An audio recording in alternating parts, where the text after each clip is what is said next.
What is acceptable in schools these days, and who gets to make that decision? Parents? Lawmakers, teachers? Well, we've got a recent example of what's not acceptable from right here in Colorado.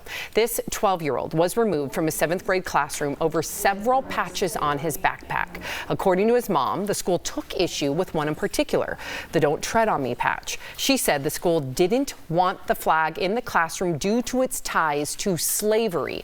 Now, the school is saying there's more to the story. They say the patch in question was part of half of a dozen other patches of semi-automatic weapons. The student has removed the semi-automatic patches and returned to class without incident. So what do we think here? It's created quite the hot button issue. Why, Tori? All right. Why are people upset? Some people believe in this country that children, especially students, don't get their constitutional rights when they enter the school gates. That is false. Tinker v. Des Moines, a famous 1970s case that is my favorite of all. Students in high school wore black armbands to protest Vietnam War. They said, "Get out of here, you're not allowed." It went all the way up to the Supreme Court, and they said, quote, "Students do not shed their constitutional rights at the school gates." I'm a strong believer in this. Now, I don't believe in "Don't Tread on Me" because it now means something else. What it really means, it started from colonialism and for the states. It doesn't have its origins in slavery. Let's get that right. But it has been adopted as a racist symbol. Absolutely. Not only do I not agree with that, I strongly believe he should be allowed to wear that. Not only do I believe he should be allowed to wear that, I believe he should be allowed to wear the semi-automatic weapons on his patches because there is a Second Amendment right in this country to bear arms. And unless there was a disruption in that class, and I mean a disruption in which they couldn't continue, he has every right to express his freedom of ideas that I don't agree with.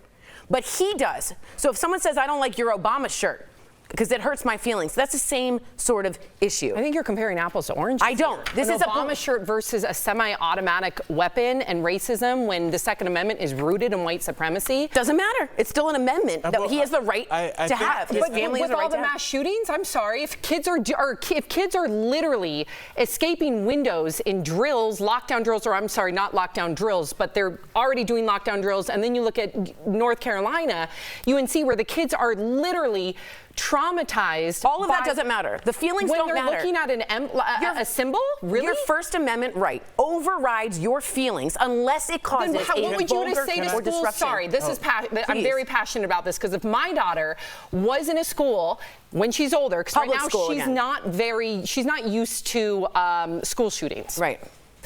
So she's 6 years old.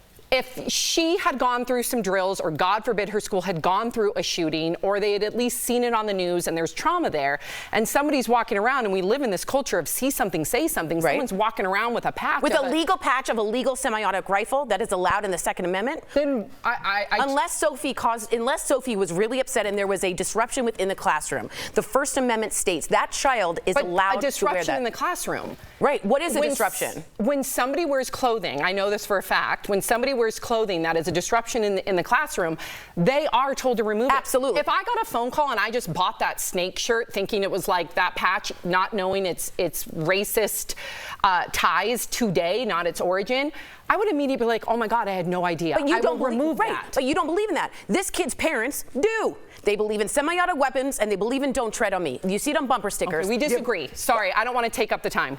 I just think, listen, again, Tori, public schools I think only. Part of the problem, and I like your passion. I don't even think you're saying what we're saying.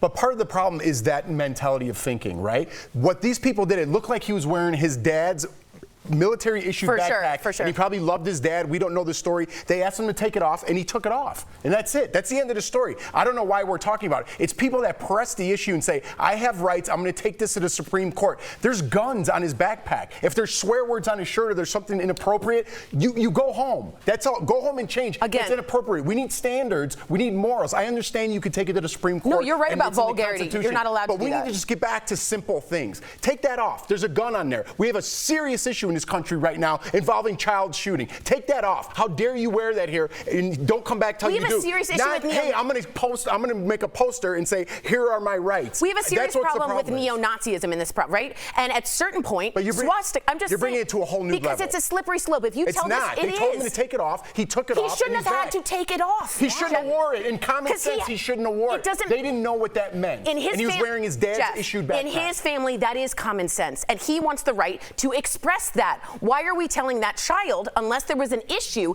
he can't do that when half the country believes in that? What would you say if you know, we've seen manifestos and we've seen people not saying that this is this child by any means. What would you say if somehow, some shape or form, he committed some sort of act of violence and everybody looked the other way because God forbid we don't want to infringe on his First Amendment? It'd be that kid who did that if he was so staunch in his rights to do that. We're living a different time now, Tori. But that doesn't mean that the First Amendment is erased because we're scared. That has to maintain. You can't say that in every situation. Hey, at a grocery store, I'm acting crazy. It's my First Amendment right. It's like, stop acting crazy. I'm saying this specific moment. I got you. I'm not saying great conversation.